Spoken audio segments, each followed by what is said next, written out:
What is going on? My name is Zach Faerber, and this is the first episode of the Human Optimization Podcast. I'm so excited to be with you today, and the point of today, we'll jump right into it. I just want to tell you why I'm here, why I'm doing this.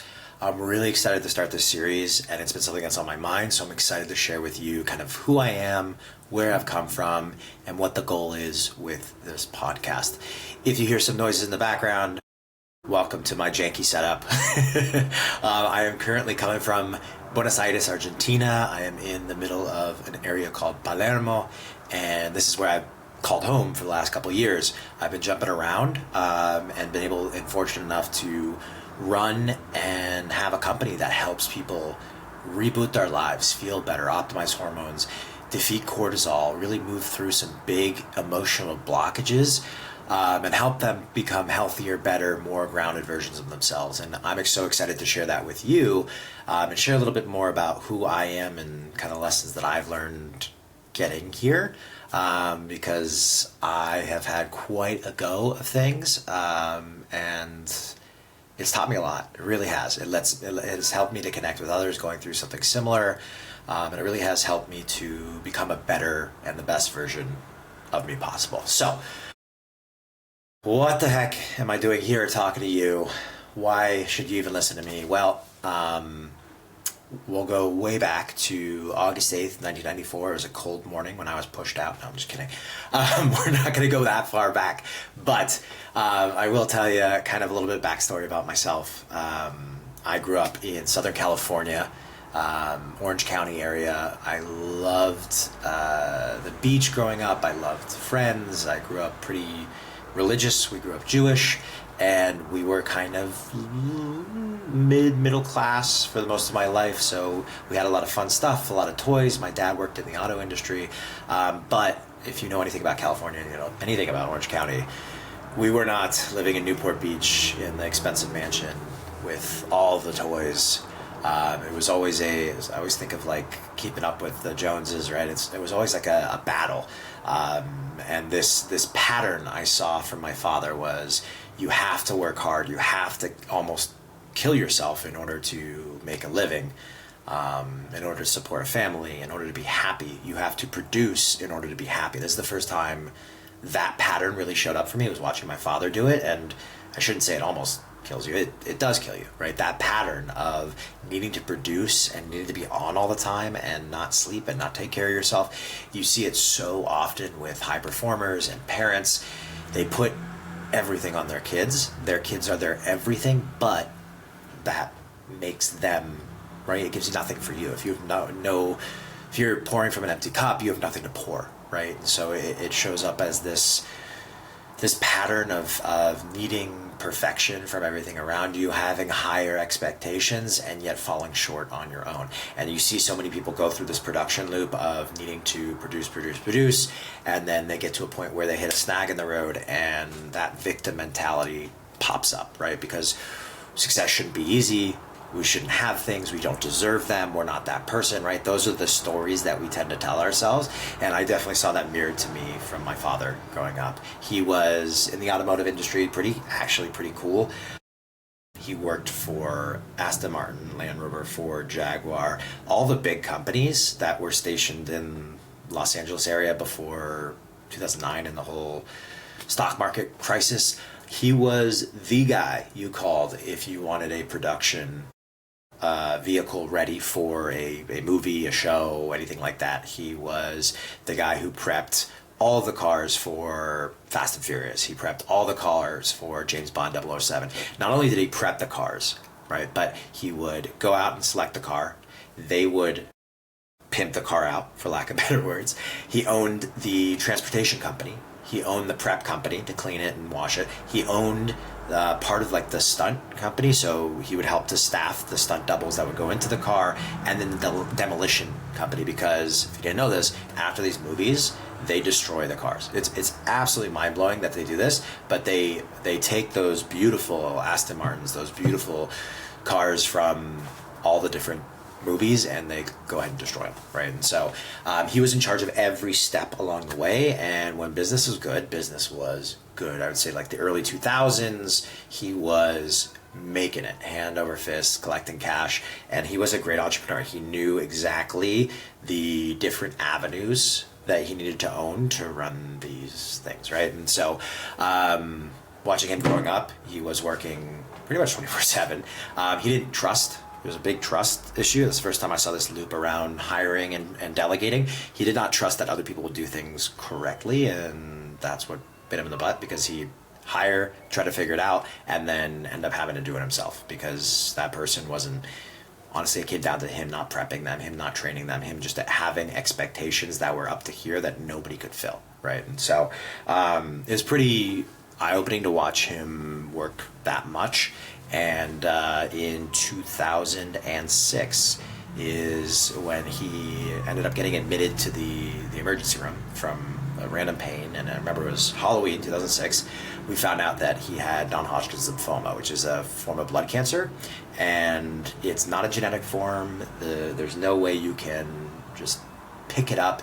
Your cells have to mutate in a way from a certain stimuli, right? And so looking back, watching him stress himself out for so many years, 40 something years, right? Like, he was so beyond stress, and that was showing up in his daily life, and that's what led to him getting sick, right? And so doctors couldn't find a reason for it. Excuse the dog barking. The doctors couldn't find a reason for it, right? But they admitted him, removed his spleen, removed the tumor that was, he had one pressing on his eye, so it was crazy. You could see his eye kind of popping out, and put him into chemo and radiation. That was one of 3 rounds. It was supposed to be one of the most treatable types of cancers, but it came back 3 times. And then at the end, he ended up passing in 2011 after his 3rd round of treatment, when he was supposed to get a stem cell transplant, which is basically where they remove your stem cells, bring your immunity down to 0, and then implant new stem cells from a donor, which are supposed to take over, and pretty much it's the only operation we have that will change your blood type, which is really cool. So if you're an O, you could be an AB depending on what your donor is. Pretty sweet treatment when it goes right. They use it for leukemia, lymphoma, non-Hodgkin's lymphoma, sickle cell anemia, and a couple other autoimmune diseases, and it's shown lots and lots of promise nowadays. Back then, when he was sick, 2011, it was still a little bit newer, but they still had a ton of successful donors and a ton of successful transplants. So he was unlucky enough that his transplant did not take. He ended up getting graft versus host, which is when the body attacks its own cells, and he passed away pretty incredibly depressingly, I guess, in 2011. Watching him kind of bleed out in the hospital room was pretty scarring for myself, my brother, and my sister, who were both younger. Watching that happen was a lot, and so that kind of implanted in my mind a vision of like, wow, okay, I have to push and produce, but also I have to be careful. I can't push too hard or else I'll get sick, right? And this pattern showed up later in life when I became, not later in life, after he died, I became a pretty big marijuana addict, and I was smoking every single day, multiple times a day, whenever I could, to numb out and not feel. As a 17-year-old kid who just watched his father pass away, that was a big pattern for me, was to numb, right? Numb. Watching him pass and watching him work until his last day, trying to make some money from the hospital bed, was pretty scary. It made me realize how little control we have. Like, if you don't have your health, you don't have anything, right? And so fast forward a couple months, we obviously spent a lot of money on his treatment, and so not being able to keep up with our mortgage, we were evicted out of our house in 2011. It was like 5 days after he passed. They were said, get the fuck out, which is pretty crazy. The bank did not really care, right? They don't really care if you're dealing with a loved one passing. So we left, we moved, and then not even a couple months after that, my mom was diagnosed with stage 4 lung cancer, right? So watching my father get sick and slowly pass. And then my mom, going through the stress of dealing with my father, she picked up chain smoking once again and was hiding that. It doesn't take a rocket scientist to understand the connection there. She was not taking care of herself. She had nothing left to give. She wasn't eating. She wasn't sleeping. She was just pouring herself into her husband and her kids, right? And it came to bite her in the ass. She had treatment for, we did chemo and radiation, and she actually got onto experimental treatment through UC Irvine. And then I watched her slowly move into addiction, right? What they don't tell you about pain is when people are taking pain medication, they may not be an addict per se, right? They need the pain medication, but they have that addictive personality, right? So I watched her go from this sweet, loving, kind human being to someone I barely recognized. The anger, the frustration, the stress was so high that watching her go through this just hurt my heart, right? Hurt my heart. And so we did the best that we could. I ended up having to drop out of, I was planning on going to a 4-year college, dropping out of that, go to a junior college. I worked 3 jobs, and I really tried to support her and my younger brother and sister. And this is the moment where I decided to take a healthier path, right? Like there was a couple options for me, right? I could continue going down the marijuana addiction and move into other drugs and medications, or I could find another path. And I did, just as obsessive, just as crazy, but I found working out, I found bodybuilding. Now I'd been a competitive ice hockey player. I was actually pretty good. I was a goalie, and I used to play with the USC practice team, UCLA. I used to go around because everybody needs a goalie and play for anybody and anyone. At 16, I was playing with 30, 40-year-old men who were ex-pros, right? And so I had a lot of that competitiveness in me. I had a lot of anger in me, and I feel like that translated very well into the gym. I started very quickly trying to bulk up and put on muscle and put on weight, and I had 2 or 3 jobs at different nutrition stores while I was going to school and while I was taking care of my mom. And I just remember walking in one day to to one of the nutrition stores with all I had was a giant Tupperware container with ground turkey and ketchup. And that was my lunch every day, was about a pound of ground turkey and a bunch of ketchup. And I remember my coworker looking at me like I was freaking nuts, right? Because that's a whole lot of sugar, and you need carbohydrates for muscle mass, as I started to learn, as I started to develop. So I started to take on more and more and more and more and learn more about the human condition. I decided I wanted to go to medical school. I wanted to learn about kinesiology and psychology and anatomy and physiology and all these different subsets of what makes us us. I was so fascinated in the brain and patterns as well. That was a big piece for me, is why do we act the way we do? Why do some people have this idea that they can do it all, whereas other people get in their head that they are nothing, or depression, anxiety, right? I went through a lot of depression and anxiety. And so, I mean, even before I started working out, I was suicidal. I had tried to kill myself. I was in an inpatient program, right? And so that's what really started to spark the why are my thought patterns different than other people's thought patterns? Why am I dealing with these things where it seems like my friends, some of my family, they don't have to deal with these kind of deepened thoughts, right? And I am empathetic, and I can feel other people's emotions, and I care a lot. I wear my heart on my sleeve. But at the same point, it's learning to mechanize those feelings, those actions into a positive rather than a negative, right? And so I used bodybuilding as that outlet. I started really getting competitive. I hired a coach. I was prepping for my first show.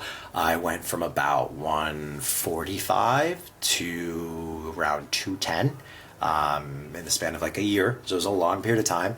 I was eating 4,000 to 6,000 calories a day. I was bulking, lifting super, super heavy. And I feel like that's why my back is not as as heavy as it should be. I have videos of me squatting like 5.5 plates on each side. It's just a little There's no need to do that, right? But I saw that obsession and I started pouring into it, right? Pouring into it. And I realized the obsession gave me purpose. It let me focus on something that I could control when everything else around me I could not control. Couldn't control my mom. I couldn't control my dad getting sick and passing. I couldn't control my younger brother and sister. I couldn't control work or school or life, right?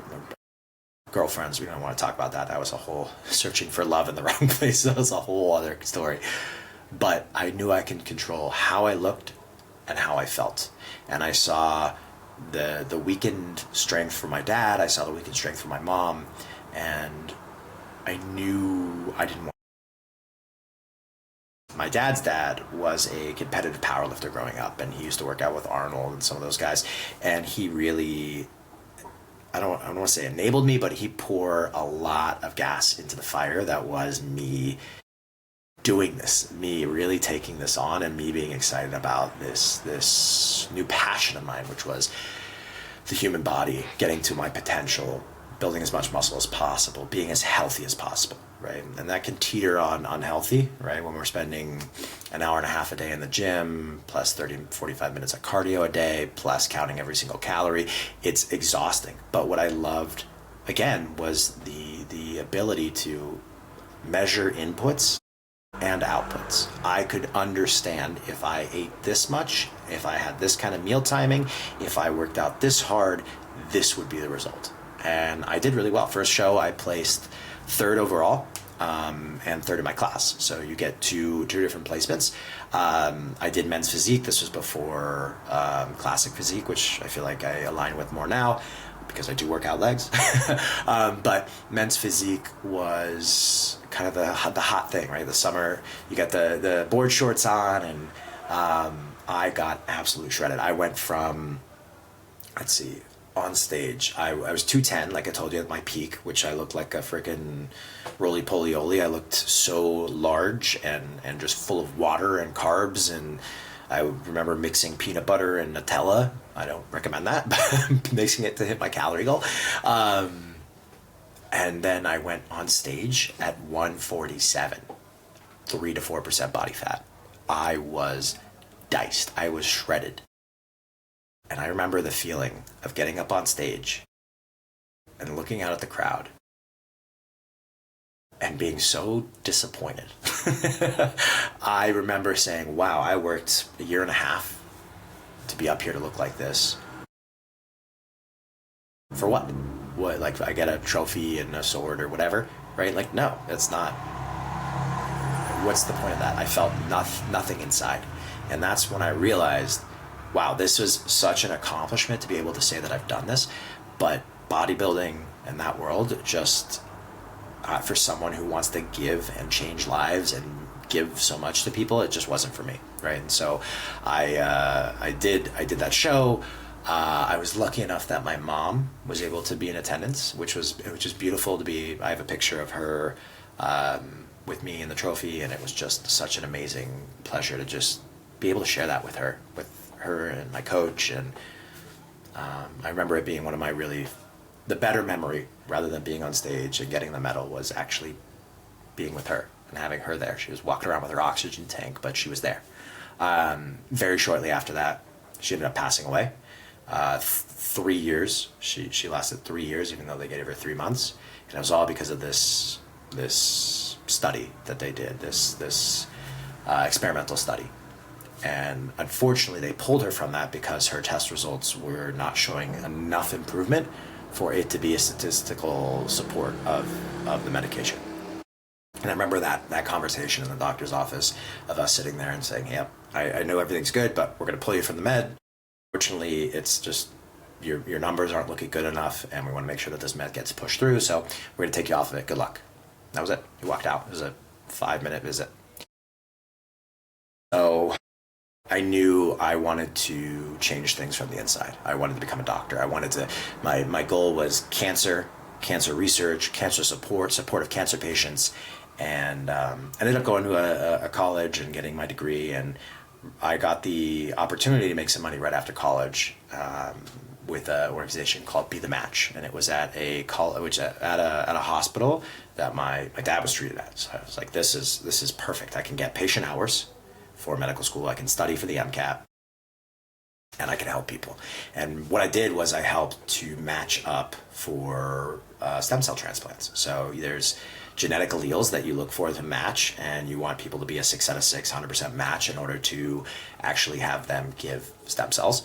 And so I got to be the guy that would help coordinate between the donor and the recipient, try to find a donor for recipients, and then start to help looking at matches and making, seeing if there's people in the repository for people, which was so difficult of a job after losing my parents to cancer. And then, like I said, most of the people who need stem cell transplants are lymphoma, leukemia, sickle cell anemia. It's a lot of children. So I watched and fought for a lot of kids, and realized I guess it wasn't quickly, but realized quickly enough that cancer oncology wasn't going to be a happy life for me. It was not going to be a happy life. And so I decided to take a step back and rethink about my options here. At this point, I had kind of given up medical school with the amount of money that you have to put down and the amount of money I had to make to help my brother and sister. It just wasn't a realistic outcome. So I decided to look into orthopedics, right?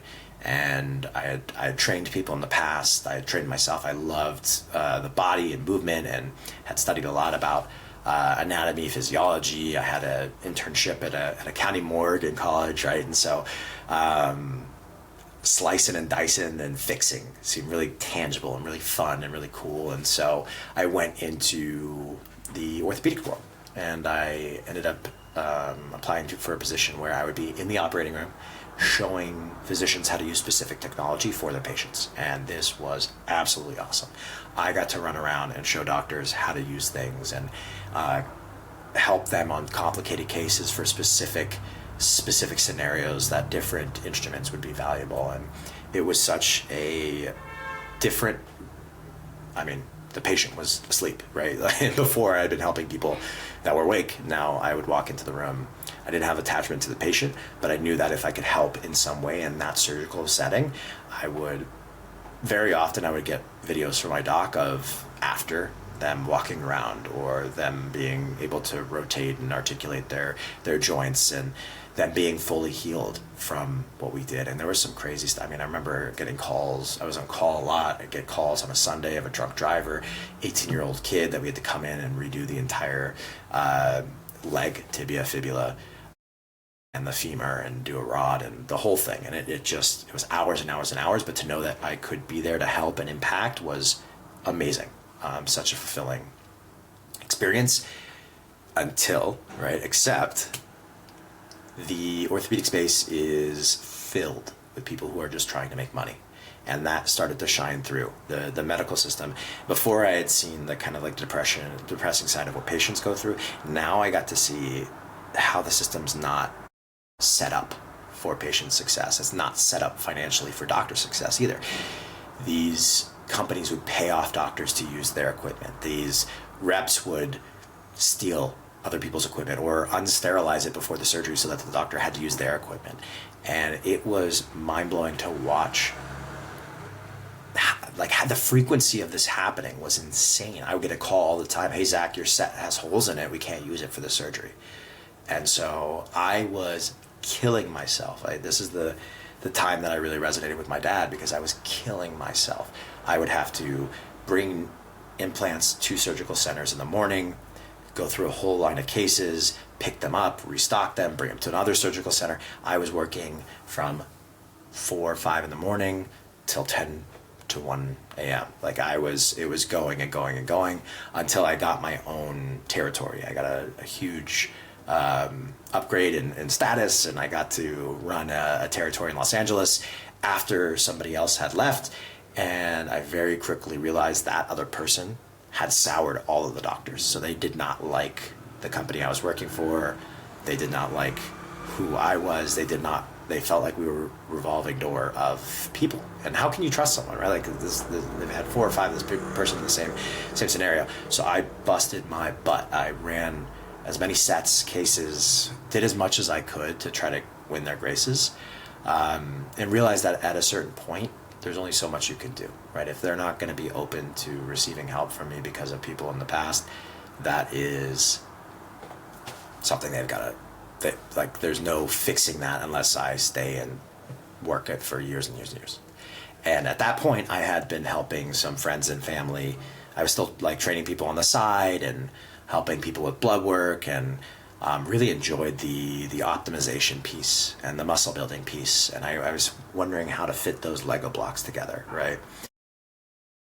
And so I started to build a program. I started to build a foundation. I started to build softwares that mesh together to help be able to do it remote. And I got the opportunity during COVID to take a step back. The hospitals had become very, very difficult to get into with the vaccine, whether you believe in it or you don't. It was a really difficult time to support doctors in a hospital setting. And so I slowly started to move away from that and dove more and more and more into helping people on my own. And I struggled for 6 months on whether or not I should make the jump. I really struggled. I believed so. For someone who, it's probably because I was so young when my dad died, but for someone who had an entrepreneurial father, watching him figure it out on his own, I was so ingrained. You go to school, you get your degree, you get a good job, you move around until you can get up and up and up the corporate ladder, you invest enough, you save, and then you retire, right? And you can travel and enjoy the world. I had that so hard ingrained. I was thinking, like, what the heck am I going to do if I'm not doing this, right? Like, there's no, even I'm going to do a fitness thing. Like, that's ridiculous. And at a certain point, the pain of staying the same increased way beyond the fear of leaving, right? And that's really where we have to be in order to make a change. Is the current state of where we're at has to be so painful that we have to make a change. Otherwise, you won't. You just won't. There's no way you will, right? And so when I finally got to that point where the pain was so high, I was so depressed and I was so alone and I was so fed up with the system, this medical system, and what it did for people and how it manipulated people, that I said, screw it, I'm gonna do it. And I went 100% in. I left employment. I left my 9 to 5, if you will, even though it was like a 5 to 1. I left that, and I said, I am going to put 100% into training. And if it doesn't work, I'll go back and get a job. But I know I can help people, and I know my heart is in that. And that's what was most important to me. And slowly but surely, I started to pick up clientele, started to really find a rhythm in it and really enjoy helping people. From there, I started to hire on coaches and create this community and these relationships with people that was mind-blowing. I've seen people whose kids got in shape because they watched them get in shape. I've seen people get off medications. I've seen people get off hormone replacement. I've seen people not need surgeries. I've seen people come back after injuries and after their parents dying and after all of these different things, and watching people not just change their bodies but change their mindset into not the person they are, but how do I act like the person I want to be, right? And that's the delta, the difference is how do we get there as quickly as possible, right? And it's been amazing to watch people make that transition and make that change. And with that, I decided, I was living in San Diego at the time and I went through a pretty rough breakup and decided, you know what, let's make a change. It's time for a change, right? It's time to enjoy my life while I help people. And so I started on this nomadic journey and jumped from Costa Rica to Ecuador to Peru, trying to get my Spanish down, right? And came down to Argentina and had a friend out here and realized how different the life is here versus in North America. In North America, I see my father, I see working 3 jobs to support your family. I see the emphasis on burning yourself out on more and more and more. I see unhappiness, I see stress, I see anxiety. Out here, I see people loving their neighbors. I see people wanting to give everything to their family, so they shut off work and they're present. I see culture, I see love, I see incredible steak and food. But more than that, I am able to breathe and work on things in myself that I hadn't been able to work on in quite some time. A lot of these patterns, right? We talk about these patterns. We talk about the production, the pattern, feeling you need to produce in order to have love, the pattern of self-worth and understanding your self-worth through your production. Like, there's all these patterns that intertwine us through nurture, through nature, through what we consume, right? And coming down here has been the absolute best thing for me to start to work on myself, to have that space to undo these deep webs of stories that we've told ourselves. And I've wanted to do this for a while and have this podcast to dig into not just the, macronutrients, micronutrients, calories, that kind of stuff, but to talk about the stuff that matters, like the stuff that the rewiring. Because let's be honest, anybody can, especially now with AI, like, you can type in what you ate, find your calories, put it in there. You can go to the gym and be semi-active 3 to 4 days a week. You can build these processes, right? It's easier than ever to get the knowledge and the education around it. But the execution seems harder than ever as well. People are so petrified to be that next version of themselves that they don't even try, right? And so that's what we're going to work through together. Is we're going to talk about these patterns. We're going to talk about these things that really define who you are and who you're going to become. So thank you so much for listening. I'm really excited to kick this off with you. It'd mean the world to me if you subscribed, you liked it. There's more to come, I promise. And if I can support you in any way, I'm going to leave my Instagram link in the bio. Go ahead and shoot me a message there. I am happy to correspond and have conversations. My goal in this life is to help others to make a bigger impact than they're currently making, whether that's through their fitness, with their family, through their nutrition, through their business, whatever it is that's going to light you up and bring better into this world. We need that right now. So we'll see you next time. Have a great rest of your day, and spread some love today.